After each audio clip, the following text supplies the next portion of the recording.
ايه ده؟ فراخ دي؟ دي فراخ يعني دي ولا ايه؟ ايوه دي فراخ يا جدعان والله. الحمد لله رب العالمين، ربنا يديمها نعمة ويحفظها من الزوال. الست الشاطرة دايما يكون عندها كل حاجة، غليت رخصت موجودة عندها. بصوا وان شاء الله باذن الله ربنا يجعل الخير عندكم يا رب ويرزقكم جميعا.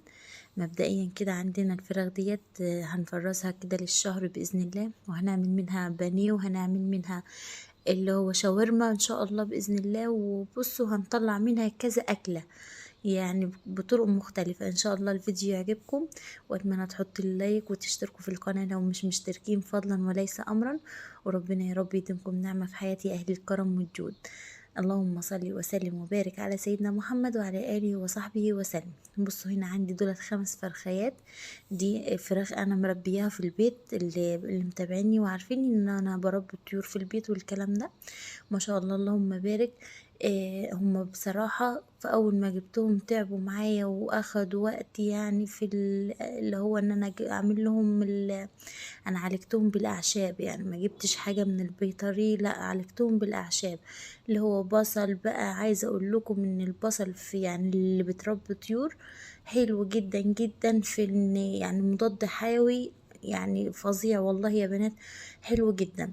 اللي بتربي طيور ودايما تحط لها بصل وتوم والجنزبيل، مش عايزه اقول لكم والحاجه دي وشطه. يعني بصوا كنت بعمل لهم خلطه والله العظيم، يعني بصوا هم كانوا ضايعين مني، او بمعنى اصح يعني هم كانوا جايين تعبانين من عند الراجل اللي انا اشتريتهم منه.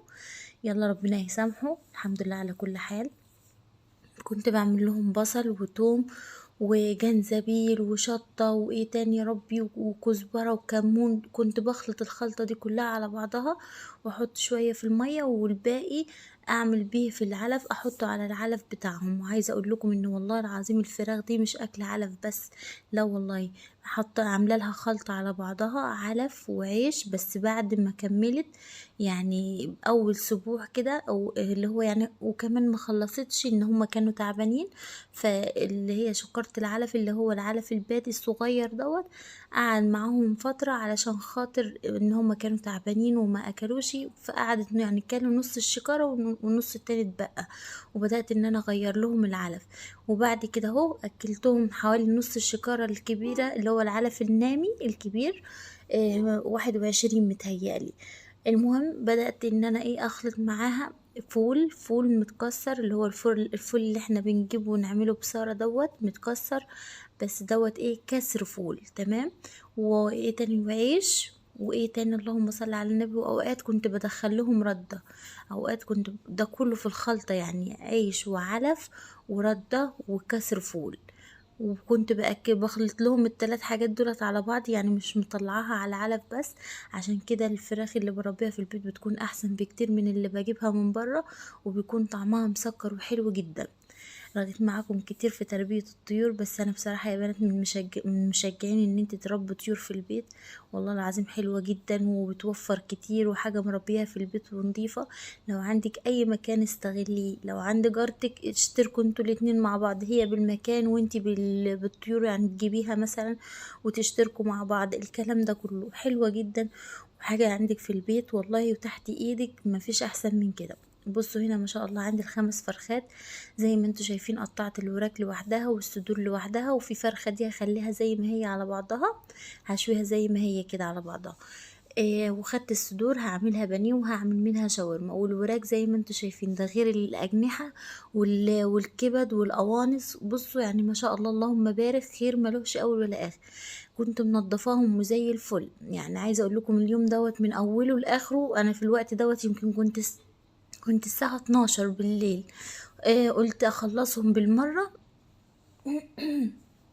عفوا، قلت اخلصهم بالمرة علشان خاطر ايه، يعني بصراحة مش هتعب وانضف وهاجي على اللي هو ايه خلاص اخر ان انا اقطع الفراخ واتبلها والكلام ده كله واقف. لا هكمل ان شاء الله باذن الله. قطعتها وزي ما انتم شايفين. إيه، حطي بقى الكمية اللي انتي على حسب اكلك انتي وولادك. انا بحط يعني النص زي ما انتوا شايفين قسمت الفرخة نصين، بيكفيني الوراك اهو زي ما انتوا شايفين. وتقسمي التقسيمة دي على حسب ما تريحك انتي. اللهم صل وسلم وبارك على سيدنا محمد وعلى اله وصحبه وسلم. بصوا هنا بدأت اعمل البانيه. الاخوات اللي متابعيني عارفين ان انا برضو بعمل البانيه بقطعه في البيت يعني. بصوا هنا ما شاء الله اللي هي بتطلع كده عادي بحطها على جنب. اللي هي شرايح ديت هعملها اللهم صل على النبي شاورما. بص بقى تنفع بقى ما اقولكيش، حتى اللي هو العظم دوت اللي هيطلع من صدر الفرخة هتعملي منه احلى شوية شوربة. بصي ما ترميش اي حاجة، كل حاجة هنستفيد منها ان شاء الله بإذن الله. لو وصلت معايا لحد شوية البانيه الحلوين دولت حطي لي لايك فضلا وليس امرا، ولو مش مشتركة في القناة اشتركي فيها وفعلي زر الجرس علشان يوصلك كل جديد من الفيديوهات اللي بنزلها، وعشان طبعا عيلتنا تكبر وتكون اكبر عيلة، عيلة اهل الكرم والجود.